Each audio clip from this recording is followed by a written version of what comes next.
Hi viewers, welcome to our channel. ప్రస్తుతం మనతో పాటు ఇమ్మంది రామారావు గారు సీనియర్ జర్నలిస్ట్ ఉన్నారు. వారితో ఒకసారి మాట్లాడదాం. సార్ నమస్కారం. సార్ నమస్తే అండి. సార్, పవన్ కళ్యాణ్ గారు అండ్ త్రివిక్రమ్ గారు వీళ్ళ కాంబినేషన్ లో ఒక సినిమా సెట్ చేయాలని పెద్ద ప్రొడక్షన్ హౌస్ ట్రై చేస్తున్నట్టు వార్తలు అయితే రావడం చూస్తున్నాం సార్. మరి ఇప్పుడున్న ఈ పరిస్థితుల్లో అంటే పవన్ కళ్యాణ్ గారు డిప్యూటీ సీఎం గా ఫుల్ బిజీ ఉన్నారు. ఆయన 3 సినిమాలు కూడా షూటింగ్ కంప్లీట్ కి అండ్ రిలీజ్ కు రెడీగా అయితే ఉన్నాయి సార్. అయితే మరి ఈ సినిమాలని కంప్లీట్ చేసుకొని ఈ సినిమా చేస్తారా, అసలు త్రివిక్రమ్ గారితో సినిమా ఉంటుందా ఉండదా అని చెప్పేసి ఒక క్వశ్చన్ మార్క్ అయితే ఉంది. వీళ్ళిద్దరి కాంబినేషన్ అయితే ప్రేక్షకులు అయితే ఈగర్ గా వెయిట్ చేస్తున్నారు సార్. మరి మీరేం చెప్తారు సార్, త్రివిక్రమ్ గారి కాంబినేషన్ లో పవన్ కళ్యాణ్ గారి కాంబినేషన్ సినిమా వస్తుందా? ఇప్పుడు చాలా మంది విశ్లేషకులు ఇది సాధ్యపడదు అని విమర్శిస్తున్నారు. నోటుకు వచ్చి చెప్పడం కాదు, ఆయన పట్టుమని 1 నెల రోజులు దీని మీద కూర్చొని రాత్రులు షెడ్యూల్ వేసుకుంటే అయిపోతుంది. అవును, 40 రోజులు అవుతుందండి. కాదంటే ఎక్కువ టైం తీసుకున్నది ఓజీ కదా. ఎక్కువ టైం తీసుకోపోయేది ఏంటంటే సుజిత్ తాలూకు ఓజీ. దానికి ఎక్కువ గ్రాఫిక్స్ వర్క్ ఉంటుంది. It is a different world. It is an experiment from Tollywood అన్నమాట. అందువల్ల తీసుకుంటుంది. మిగతా ఉస్తాద్ భగత్ సింగ్ పూర్తిగా తయారైపోయింది, ఏదో ప్యాచ్ వర్క్ తప్ప.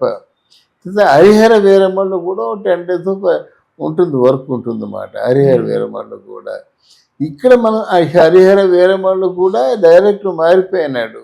డైరెక్టర్ మారిపోవడానికి కారణం ఆ వీరమ్మలు డైరెక్టర్ కృషికి ఆ సబ్జెక్టు మీద ఒక క్లారిటీ లేకపోవడం. ఇప్పుడు జ్యోతి కృష్ణ ఎవరో చేస్తున్నారు, ఏం రత్న తరకు కుమారుడు మాట. కానీ వాడు సాధ్యమైనంత వరకు నైట్ షెడ్యూల్ వేసుకుంటే మొత్తం అని ఫినిష్ అయిపోతాయి అన్నమాట. ఇకపోయినడితే మనమే చెప్పుకున్నాం, పవన్ కళ్యాణ్ మాత్రం సినిమాల్లో నటించకుండా ఉండకూడదని. సినిమాల్లో నటించండి, మిమ్మల్ని ఎలా మీ చుట్టూ మీ తాలూకు స్నేహితులయ్యారు, వారసులయ్యారు. మీ సినిమాల్లో నటించే నటన ప్రధానంగా ముందు మీరు నటించిన నటన మెచ్చే మీ వెనక తిరిగారు. అందులో మీ గుణాలు, మీ నిజాయితీ, మీ పౌరుషం అంతా నచ్చి మీ వెంట తిరుగుతున్నారు. కానీ ఎంత లేకుండా సినిమాలో నేను నటించడం దూరంగా ఉంటానంటే మాత్రం దెబ్బతింటాడు పవన్ కళ్యాణ్. అందువలన ఇక్కడ త్రివిక్రమ్ శ్రీనివాస్తో సినిమా అవుతుందా అంటే అవుతుందని చెప్పడానికి చాలా ఉదాహరణలు ఉన్నాయి. ఎప్పుడైతే డైరెక్టర్కి హీరోకి మంచి అండర్స్టాండింగ్ ఉందో అప్పుడు వాళ్ళు చాలా చాలా ఈజీగా అంటే ప్రొడక్షన్ చేయగలుగుతారు. దాన్ని for example Sardar Paparayudu cinema చేసినప్పుడు ఎన్టీ రామారావు గారికి మొట్టమొదటిసారిగా మేము పనిచేస్తానికి తెలుస్తుంది. సర్దార్ పాపారాయుడు సినిమాకి మొట్టమొదటిసారిగా క్రాంతి కుమార్ అనే ఒక క్లాసిక్ డైరెక్టర్ ఉండేవాడు. ఆయన ఒకసారి దాసరి గారి ఇంటికి వచ్చి వెళ్దామండి రామారావు గారిని ఇలాగా సినిమా అనుకుంటుంటే, పర్వాలేదు బ్రదర్, సాధ్యమైనంత తొందరలో చేసేయండి. కానీ అప్పుడు బాగా రామారావు గారు బిజీగా ఉండేవారు కదా సర్దార్ పాపారావు టైంలో. అంటే ఎన్ని డేట్స్ ఇస్తారు అంటే ఒకే అప్ టు 40 చేసుకోండి అని చెప్పారన్నమాట. You believe it, that was done by only 28 days. This is the record.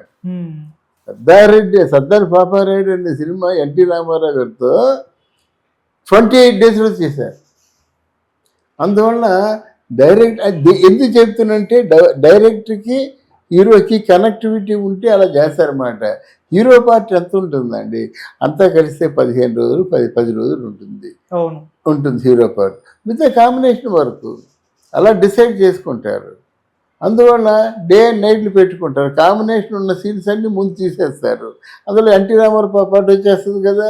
కాంబినేషన్లో సీన్స్ అన్ని తీసేసినట్టయితే మిగతా సీన్స్ నైట్లో తీసేవచ్చు. ఆయన సోలో పాట ఉందంటే నైట్లో తీయచ్చు అన్నమాట.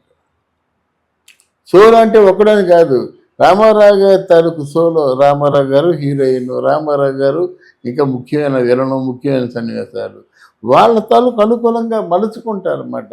అయితే ఇలా కనెక్టివిటీ ఉంది కనుక త్రివిక్రమ్ శ్రీనివాస్ తాలూకు సినిమాలు ఉంటాయి. ఎందుకు ఉంటాయి అని అడగరే మీరు. త్రివిక్రమ్ శ్రీనివాస్ మంచి డైలాగ్ రైటరు, మంచి కథా రచయిత. ఇప్పుడు ఈ పవన్ కళ్యాణ్ని జనంలో ఎంజీఆర్ లెవెల్లో తీసుకెళ్ళాడు. ఎంజీఆర్ సినిమాల్లో నటించాడు. ఎలా నటించాడంటే జనం ఆ గుడిసెల్లోకి వెళ్ళిపోవడం, వాళ్ళని ఆదరించడం, ఆ నీళ్లు తెప్పించడం, అందరికీ నీళ్లు వనరులు చేకూర్చడం, అలాగే బియ్యం అందరికీ ఉచితంగా ఇవ్వడం, వస్త్రాలు ఉచితంగా ఇవ్వడం, ఎవరికే కష్టాలైనా వెళ్ళిపోయి ఆదుకోవడం, రిక్షా పుల్లోస్ అందరికీ వర్షంలో కోట్లు ఇవ్వడం, ఎంత తెలివిగా కథలు అల్లుకునేవారు. అలాంటి పరిస్థితి పవన్ కళ్యాణ్కి వస్తుందన్నమాట. పవన్ కళ్యాణ్ ఎక్కడే పని చేసినప్పుడు కూడా సినిమాలో ఉంటుంది ఆ సన్నివేశం, అందువల్ల ఉండొచ్చు. ఇకపోతే మీరు ఇంకో ప్రశ్న అడిగారు ఏంటంటే, ఒక చిత్రమైన మలుపులు జరగనున్నాయి. ఇక్కడ అల్లు అర్జున్ దగ్గరికి సుకుమార్ కొంచెం డిస్టెన్స్ మెయింటైన్ చేస్తాడు.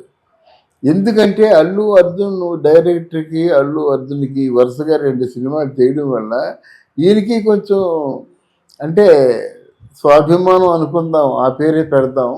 మరి ఆయనకి స్వాభిమానం ఉంది. మళ్ళీ 2వ సినిమా 3వ సినిమా కలిసి పనిచేయరు. అయితే ఇక్కడ పుష్ప 2 అన్న సినిమా రిజల్ట్ బట్టి ఉంటుంది. మన రిజల్ట్ తెలిసినప్పుడు కూడా, అంతనా వేయగలిగినప్పుడు కూడా అది చెప్పకూడదు, కోపాలు వస్తాయి వాళ్ళకి. అనుభవిస్తే తెలుస్తుంది, చూస్తే తెలుస్తుంది కదా. కానీ ఇక్కడ సుకుమార్కి ఒక ప్లేస్ కావాలి. సుకుమార్ని ఎవరు మన పవన్ కళ్యాణ్కి ఏమీ తెలియదు అనుకుంటాం, కానీ చాలా మంచి లౌక్యుడు, మంచి తెలివితేటలు ఉన్నాయి, మంచి రాజకీయం తెలుసు. రంగస్థలంలో సుకుమార్ని అంతగా పొగడవలసిన అవసరం ఈయనకి లేదు, ఎవరికి పవన్ కళ్యాణ్కి లేదు.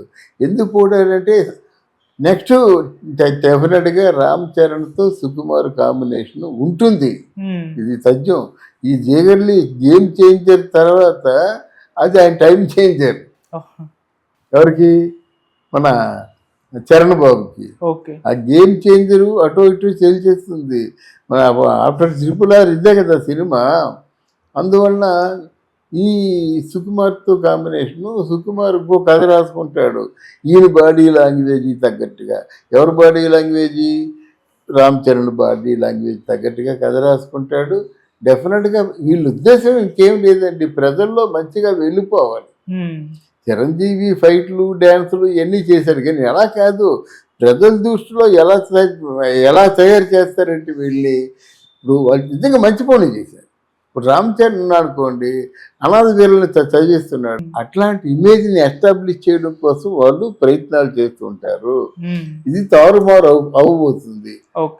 త్రివిక్రమ్ ఇటు వస్తున్నాడు, రామ్ చరణ్ అటు వెళ్తున్నాడు. ఈ పంపించింది కూడా పవన్ కళ్యాణే. అక్కడ మళ్ళీ బ్యాలెన్స్ చేయడం కోసం ఇక్కడ ఎవరు మన బన్నీకి డైరెక్టర్గా ఉంటాడు, మన పవన్ కళ్యాణ్కి డైరెక్టర్గా ఉంటాడు. ఇది రాజకీయం. Thank you so much sir. Thank you నాన్న.